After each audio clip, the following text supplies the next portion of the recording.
ओम गण गणपते नमः। सुनते हैं वाल्मीकि रामायण बालकांड का 37वां सर्ग। तो प्रेम भाव से कहिए, गणेश जी महाराज की जय हो, सीता माता की जय हो, भगवान श्री रामचंद्र की जय हो, हनुमान जी बाबा की जय हो, श्री राम दरबार की जय हो।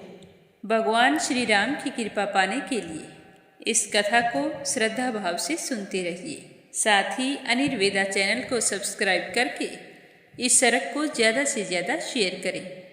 जब इस तरह महादेव जी तपस्या करने चले गए और तपस्या कर रहे थे, उस समय इंद्र और अग्नि आदि संपूर्ण देवता अपने लिए सेनापति की इच्छा लेकर पितामह के पास आए।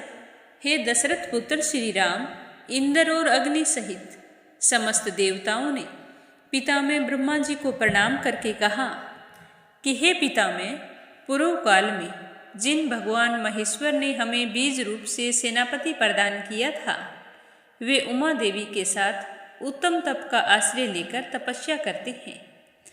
विधि विधान के ज्ञाता पितामह, अब लोक हित के लिए जो कर्तव्य प्राप्त हो उसको पूर्ण कीजिए, क्योंकि आप ही हमारे परम आश्रय हैं।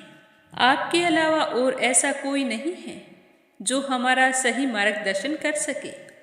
तो देवताओं की बात सुनकर संपूर्ण लोकों के पितामह ब्रह्मा जी ने मधुर वचनों से उन्हें दिलासा देते हुए कहा कि हे देवताओं, गिरि राजकुमारी पार्वती ने जो तुम्हें श्राप दिया है, उसके अनुसार तुम्हें अपनी पत्नियों के गर्भ से कोई संतान नहीं होगी। उमा देवी की वाणी अमोघ है, अतः वह तो सत्य होकर ही रहेगी, इसमें कोई संदेह नहीं है। ये उमा की बड़ी बहन आकाश गंगा, जिनके गर्भ में शंकर जी के उस तेज को स्थापित करके अग्निदेव एक ऐसे पुत्र को जन्म देंगे जो देवताओं के दुश्मनों का दमन करने में समर्थ होंगे। ये गंगा ही गिरिराज की बड़ी पुत्री है, अतः अपनी छोटी बहन के उस पुत्र को अपने पुत्र के समान ही मानेंगी। उमा को भी यह बहुत प्रिय लगेगा, इसमें कोई संदेह नहीं है। हे श्री राम, पितामह का यह वचन सुनकर सारे देवता लोग कृतकृत्य हो गए। उन्होंने पितामह को प्रणाम किया और विधिवत उनका पूजन किया। विविध धातुओं से अलंकृत उत्तम कैलाश पर्वत पर जाकर उन संपूर्ण देवताओं ने अग्निदेव को पुत्र उत्पन्न करने के कार्य में नियुक्त किया। वे कहने लगे कि यह देवताओं का कार्य है, इसे सिद्ध कीजिए। भगवान रुद्र के उस महान तेज को अब आप गंगा जी में स्थापित कर दीजिए। तो देवताओं की बात सुनकर अग्निदेव ने कहा कि ठीक है, जैसा तुम कहोगे वैसा ही होगा। और अग्निदेव गंगा जी के निकट आए और कहने लगे कि हे देवी, आप इस गर्भ को धारण करके देवताओं के इस प्रिय कार्य को पूर्ण कीजिए। तो अग्निदेव की बात सुनकर गंगा देवी ने दिव्य रूप धारण कर लिया। उनकी यह महिमा, यह रूप वैभव देखकर अग्निदेव ने उस रुद्र तेज को उनके सब ओर बिखेर दिया। हे श्री राम, अग्निदेव ने जब गंगा देवी को सब ओर से उस रुद्र तेज द्वारा अभिषेक किया, तब गंगा जी के सारे स्रोत उससे परिपूर्ण हो गए। तब गंगा मैया ने समस्त देवताओं के अग्रगामी अग्निदेव से इस प्रकार कहा कि हे देव, आपके द्वारा स्थापित किए गए इस बड़े हुए तेज को धारण करने में मैं असमर्थ हूँ। मैं इसकी आंच से जल रही हूँ और मेरी चेतना व्यथित हो गई है। तब संपूर्ण देवताओं के हविष्य को भोग लगाने वाले अग्निदेव ने गंगा देवी से कहा कि हे देवी, हिमालय पर्वत के पार्श्व भाग में इस गर्भ को स्थापित कर दीजिए। तो अग्नि की बात सुनकर महातेजस्विनी गंगा ने अत्यंत प्रकाशमान गर्भ को अपने स्त्रोतों से निकालकर यथोचित स्थान में रख दिया।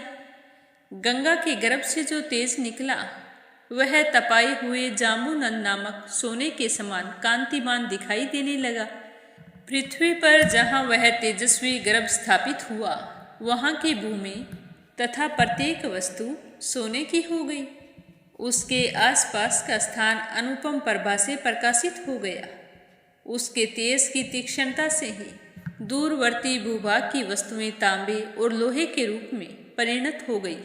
कहते हैं कि उस तेजस्वी गर्भ का जो मल था वही रांगा और सीसा हुआ। इस प्रकार पृथ्वी पर पड़कर वह तेज नाना प्रकार के धातुओं के रूप में वृद्धि को प्राप्त हुआ। पृथ्वी पर उस गर्भ के रखे जाते ही उसके तेज से व्याप्त होकर पूर्वोक्त श्वेत पर्वत और उससे संबंध रखने वाला सारा वन सोने का होकर जगमगाने लगा।